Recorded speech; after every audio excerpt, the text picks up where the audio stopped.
I was referencing before, expense caps in the contract. So I don't care what deal you make with people at any level, expense caps in the contract. Now, the exception to this is the studios won't agree to it. The studios that pick up your movie for theatrical release will not agree to it. Home video and foreign sales, you want expense caps in the contract. Now, this means that you decide ahead of time with the distributor how much is going to be spent on marketing and advertising, how much is going to be spent on DVD authoring, how much is going to be spent on a PR person if they want a PR person, how much on manufacturing.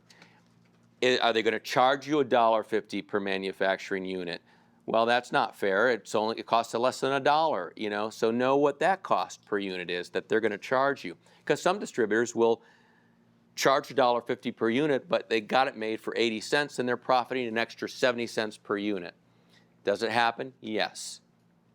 So expense caps in the contract that you can live with and they can live with, and that they cannot go over spending that money, anything above that, without your written permission.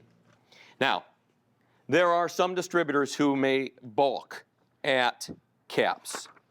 They may say, you say, well, listen, I'd like some expense caps in the contract on these categories.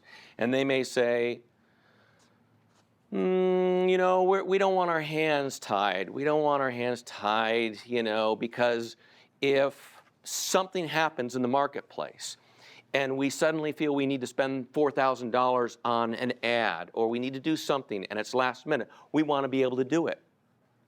The way around that is, okay, well, listen, here's what I'd like to suggest. We put caps in place that both you and I can agree upon, and we'll have a clause in there that says, if you need to exceed the cap, you may do so. We can do one of two ways. You may do so with agreement by both parties. That is, I give you agreement, written authorization that you can exceed the cap when you contact me and ask for it, and I agree. Or if it's a last-minute thing and you can't reach me, we'll have in the contract that you can exceed the cap by a specific amount. Let's say $1,500. So you can exceed the cap by $1,500 or $1,000 without approval from me, one time per category. See, this way they can't say, well, we don't want our hands tied, because you're giving them an out. And if a home video company or a foreign sales company can't agree to caps in the contract, you're probably going to get ripped off.